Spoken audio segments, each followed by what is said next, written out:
여러분 안녕하십니까? 목포 MBC 뉴스데스크입니다.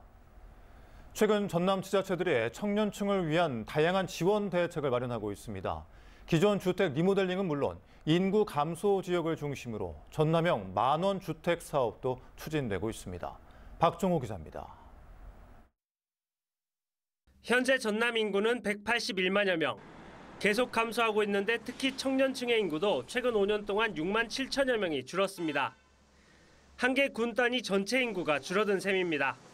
전라남도가 청년층이 지역에 안정적으로 정착할 수 있도록 만원 주택 사업을 추진합니다. 대상은 인구 소멸 위기 지역에 포함된 전남 16개 군 단위 지자체입니다. 인구 감소, 지역 소멸로 우리 전라남도의 전림마저도 이태로운 상황에서 청년층을 붙잡기 위한 정책입니다. 전라남도는 전남형 만원 주택 1,000호를 2035년까지 건립할 계획입니다. 84제곱미터 이하의 공동주택을 신축해 청년층에게 제공하는 겁니다. 재원은 청년주거안정기금 680억 원을 조성해 마련하기로 했습니다. 기존 공공임대아파트보다 최초 거주기간도 늘리고 전남개발공사에 주거복지센터를 설치해 운영을 맡길 예정입니다. 청년은 6년간 거주할 수 있는 아파트. 그다음에 또 신혼부부에는 34평을 선호하지 않아요. 그래서 34평 이 전용 면적까지도 구성하는 그런 임대아파트를 만들겠다. 전남형 만원주택 사업이 수도권과 도시로 집중되는 청년층의 발길을 잡고 인구 감소를 막을 수 있는 대안이 될 수 있을지 주목됩니다. MBC 뉴스 박종호입니다. 신안 자은도에서 이틀간의 일정으로 열린 2023 김대중 평화회의가 마무리됐습니다. 국제학술대회 이틀째인 오늘은 조현 전 한국 유엔 대사와 제임스 린지 미 외교협회 수석 부회장 등 국내외 석학들이 신냉정과 식량 에너지 위기 해결, 한반도 평화에 대한 강연과 토론을 했습니다. 이번 김대중 평화회의는 20여 개국 2천여 명의 국내외 석학과 학생, 도민 등이 참여했으며 다음 김대중 평화회의는 오는 2025년에 열릴 예정입니다. 추석 연휴 기간 서부권과 동부권의 관광 수요 격차가 매우 컸던 것으로 나타났습니다. 순천과 여수 등 동부권은 추석 연휴 기간 순천만 정원 박람회장 등의 112만여 명이 찾은 것으로 집계됐고 여수시에도 많은 관광객들이 찾았습니다.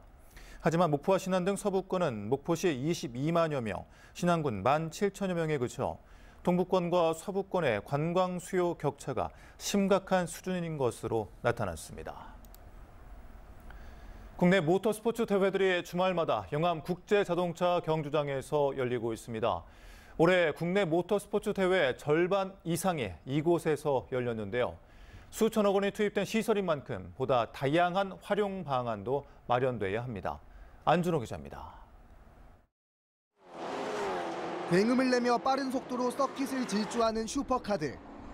다른 곳에서는 경험할 수 없는 속도감에 모여든 관중들도 환호성을 내지릅니다. 국내 모터스포츠 종목을 모두 아우르는 2023 전남 GT 대회가 영암 국제자동차 경주장에서 열렸습니다. 2023 전남 GT에는 레이싱카 탑승 등 관중들이 참여할 수 있는 다양한 행사들이 진행됐습니다. 아이들이 차를 좋아해서 그 자동차 구경하려고 왔어요. 근데 날씨도 좋고 그래서 국내 최고 수준의 프로 대회 슈퍼 6000부터 스포츠 바이크까지 정상급 150여 대가 참여한 전남 GT.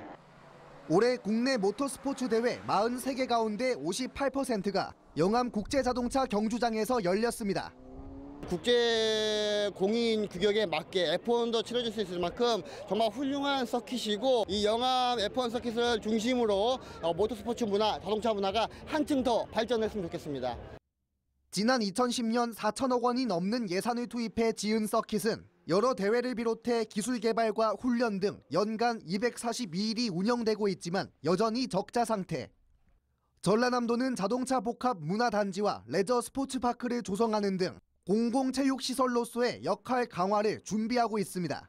지역 축제와 연계해서 국제자동차 경주장이 지역민들이 사랑받는 공공시설로 최대한 활용하고자 합니다. 선수와 매니아들에게는 없어서는 안 될 국내 유일의 1등급 서킷이지만 지역민들에게는 애물단지로도 남은 영암 국제자동차 경주장. 모터스포츠를 중심으로 다양한 레저와 체험이 어우러지는 새로운 문화 공간을 만들기 위한 노력이 더욱 필요해 보입니다. MBC 뉴스 안준호입니다. 순천의 한 새마을금고 이사장이 3선을 지낸 뒤에 중도 사퇴하고 고령의 90대 새 이사장이 선출됐었는데요. 최근 이 90대 이사장이 6개월 만에 건강상의 이유를 들어 그만뒀고 보궐선거를 통해 전 이사장이 단독 출마해 결국 4선 이사장이 됐습니다. 당시 3선 초과 제한을 피하고자 편법을 쓴 것 아니냐는 의혹이 나왔는데 현실이 된 겁니다. 윤민호 기자입니다. 순천의 한 새마을금고 본점입니다. 건물 지하에 있는 대회의실로 이 금고 대의원과 관계자가 내려갑니다. 지난달 이사장 보궐선거에 단독 출마해 무투표 당선된 강모 이사장의 당선인 의결을 위한 총회가 열린 겁니다. 강 이사장은 지난 2012년부터 3선을 지내다 올해 초 스스로 물러났는데 이번 당선으로 4선이 됐습니다.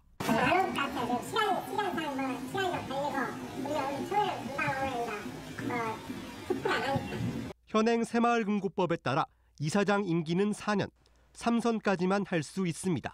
하지만 일부 새마을금고에서는 마지막 임기에 이사장을 그만두고 대리인을 당선시킨 뒤 다시 보궐을 통해 임기를 이어가는 경우가 발생하고 있습니다. 특히 이 금고에서는 지난 3월 전 김모 이사장이 92세 초고령으로 당선됐지만 6개월 만에 건강상 이유로 사퇴했습니다. 당시 강 이사장이 선거에 나온 다른 후보에게 자신이 대리인을 내세운 것이라고 말한 녹음 파일까지 공개돼 논란이 일었습니다. 김 이사장을 대차로 잠깐 한 1개월 정도 그때 이사장을 하고 사퇴를 쓰고 또 나가는 걸로.